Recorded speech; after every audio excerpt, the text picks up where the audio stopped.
Hello and welcome. You are watching Medically Speaking, and I am Pragati Singh. And today I bring to you a very special conversation. Special because one, it is a breast cancer awareness month special, and two, ये conversation हम हिंदी और English में रखेंगे ताकि हमारे ज़्यादा से ज़्यादा viewers तक ये वीडियो पहुंच सके. I would like to welcome a very special guest today, Dr. Shefali Agrawal. Thank you, ma'am, for joining us. In a session with survivors of breast cancer, one of the women told us that she did not knew there are various type of breast cancers. Honestly, being a medical student, this fact is new to me as well.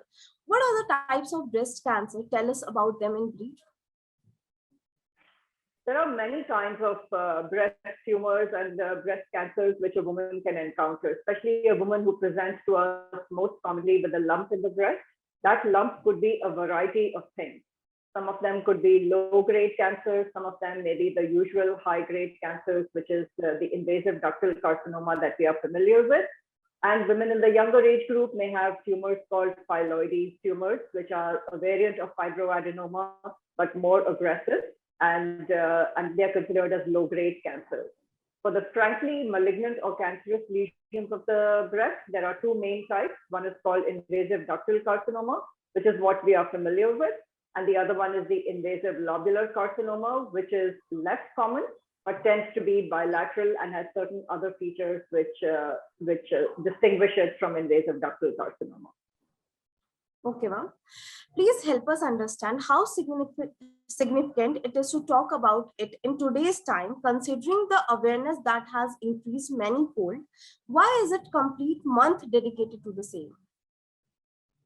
Because breast cancer is the most common cancer in women worldwide. It is one of the most common cancers. It's the most common cause of cancer-related death in women.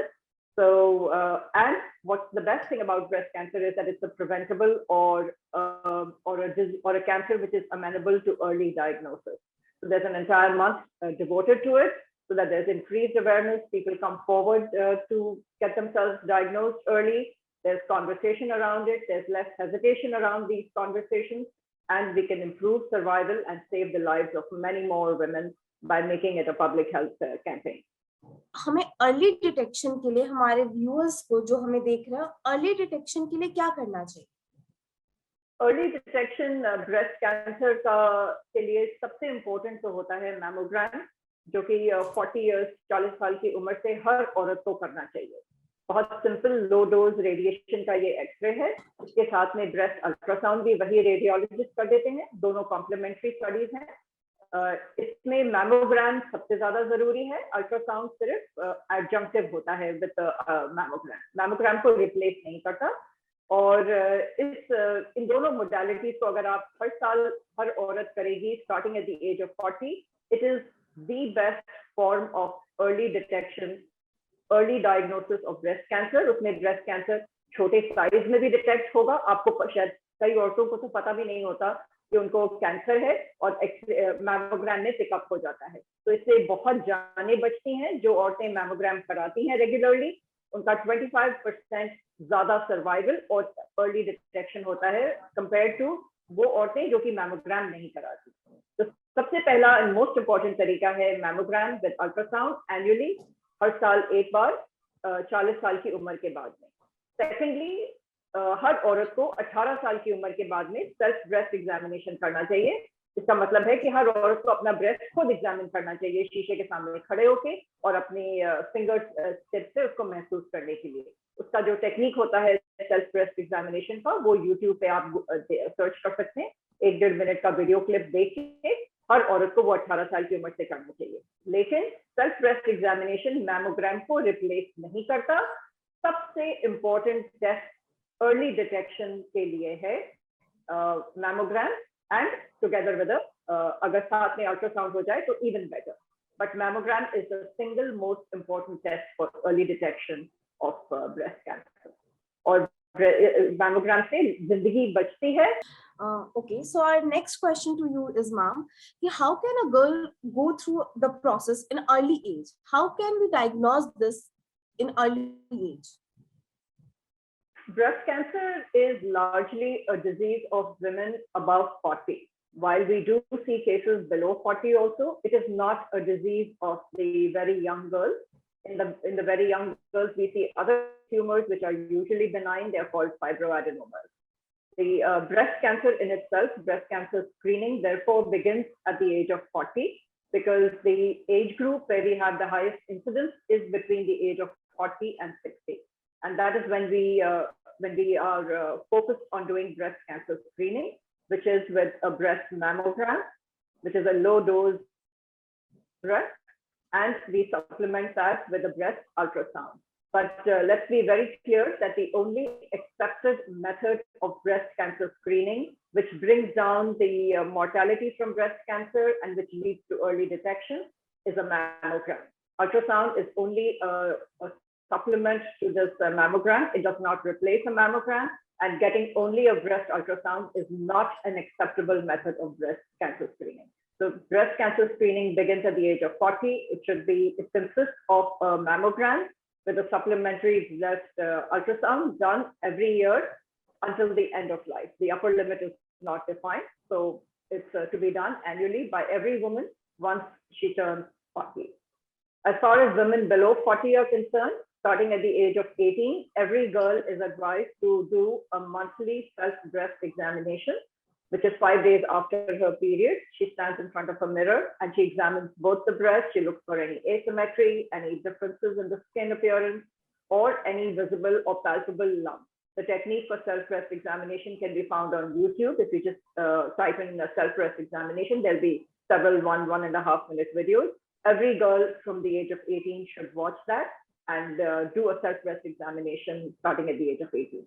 But I also want to make it very clear, self-breast examination is not a screening method to replace mammograms. Mammograms at the age of 40 is the only acceptable screening method. Self-breast examination only increases the awareness of a woman about her breast.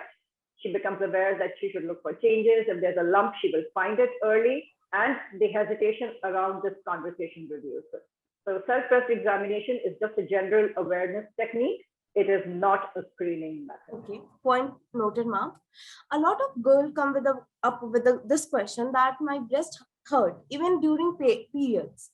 What do you say about this? What does it means? What it indicates? Premenstrual tenderness or pain in the breast is related to the period, where there's increased fluid retention. These are hormonal fluctuations, and that kind of discomfort or pain will usually subside a few days after the period is over.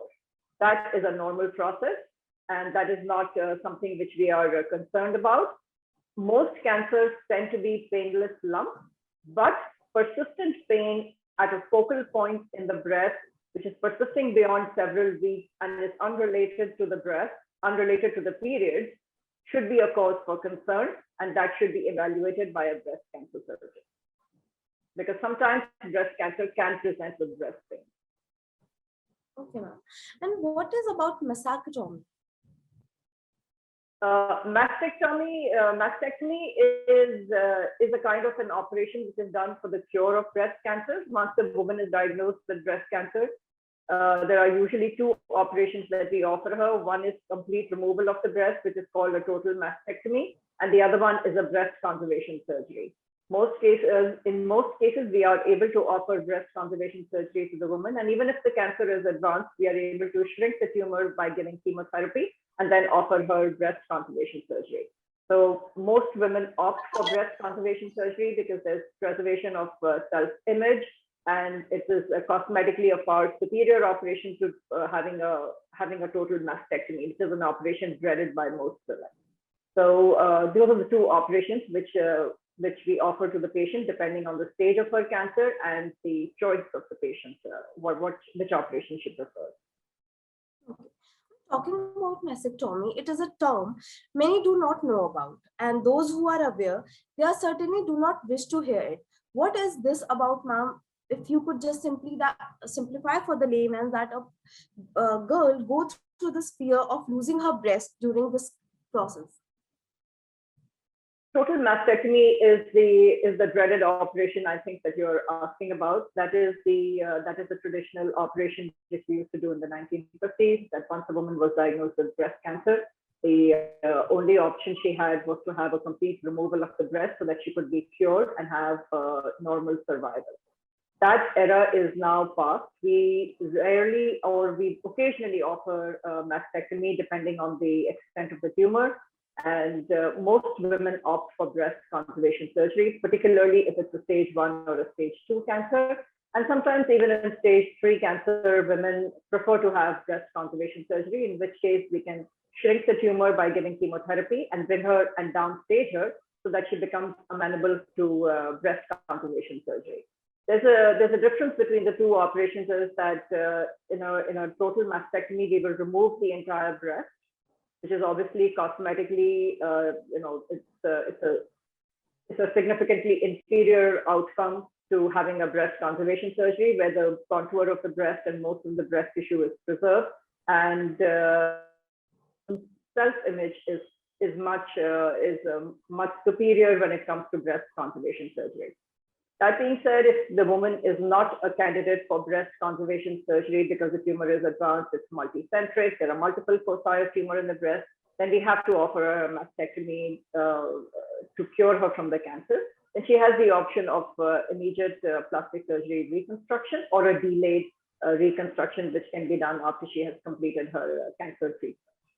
But obviously, usually women who are motivated to preserve their breast and their self-image, they will opt for breast conservation surgery as far as possible. That is usually the preferred choice of most women now. Okay, ma'am. As we wrap up the conversation, what is your view to our viewers? My biggest recommendation to the general public is that don't hesitate to come forward. Do a self-breast examination. If you find any differences, any changes in the appearance of the breast, bloody nipple discharge, changes in the skin, if you feel a lump, if you have any suspicion, come forward, discuss it with your doctors. You can even see a breast cancer surgeon directly. And the second thing I advise all women is you must start having mammograms at the age of 40 and thereafter once a year for the rest of your life. That is the key factor which will save your life. And if you are diagnosed with any suspicious lesion or any suspicious cancer in the breast, please come forward. You don't have to fear the treatment. Most women don't need a mastectomy. They can avoid complete removal of the breast and have a successful outcome with breast conservation surgery. Breast conservation surgery is just a procedure which is done in the morning. Patients can be discharged the same evening or at the very latest the following morning. It's a very simple procedure in terms of patient's tolerance, and the patient is back to normal life within a few days. And once we get back your pathology report, we can decide if you need any further treatment, chemotherapy or radiation. So breast conservation surgery, there are no drains placed. The recovery time is very short, and it's excellently, the tolerance, patient tolerance is excellent of a breast conservation surgery. So please don't dread detecting the cancer. We have to accept the fact that it is the most common cancer. Let's detect it, find it early. When it's a small cancer, the treatment and the surgery will also be a smaller operation. The outcomes are excellent, and our survival rates have become excellent for stage 1 and stage 2. The survival rate is now over 90% for these early stage breast cancer. So don't fear it, don't dread it, talk about it. If you have any doubts, get it investigated. And if there is even if you're asymptomatic, must have a mammogram every year starting at the age of 40. Surgical options क्या क्या है जो आप लोग recommend करते हैं? ये बहुत अच्छा सवाल पूछा आपने. ट्रेडिशनली पुराना ऑपरेशन तो हर ब्रेस्ट कैंसर के लिए होता था कि पूरा ब्रेस्ट निकाल दिया जाए, जिसको टोटल मैस्टेक्टमी कहते हैं. बट ये हर औरत के दिल में बहुत दर्द उठा देता है. पूरा ब्रेस्ट निकालने का मतलब है डिसफिगरमेंट और बॉडी इमेज चेंज हो जाती है, और सब मोस्टली औरतें इस ऑपरेशन से घबराती हैं.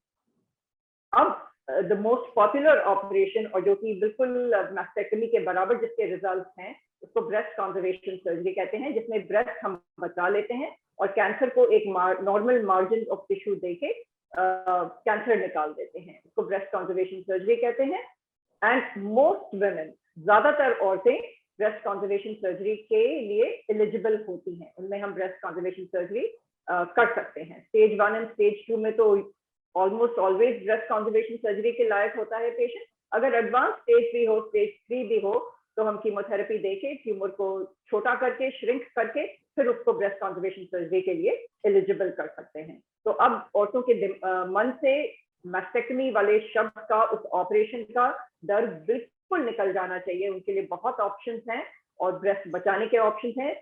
उनको बिल्कुल भी इस ब्रेस्ट कैंसर के इलाज से डरना नहीं चाहिए। आपको कोई भी प्रॉब्लम महसूस होती है, निपल डिस्चार्ज है, लंप महसूस हो रहा है, डरिए मत। आप आइए, जल्दी आइए डॉक्टर ब्रेस्ट कैंसर सर्जन के पास में। आपका सक्सेसफुल इलाज होगा, ब्रेस्ट भी बचेगा और जान भी बचेगी। Thank you so much, ma'am. As it was really a hope-giving message to everyone. As a part of our month-long campaign, we really hope that it dews down to each and every girl, and we also wish that we will be able to come together to fight against this deadly disease. Thank you thank you for this intriguing conversation, and thank you for your time. For such videos, subscribe to our YouTube channel and do follow us on Instagram, Facebook, Twitter, and visit our website www.medicallyspeaking.in.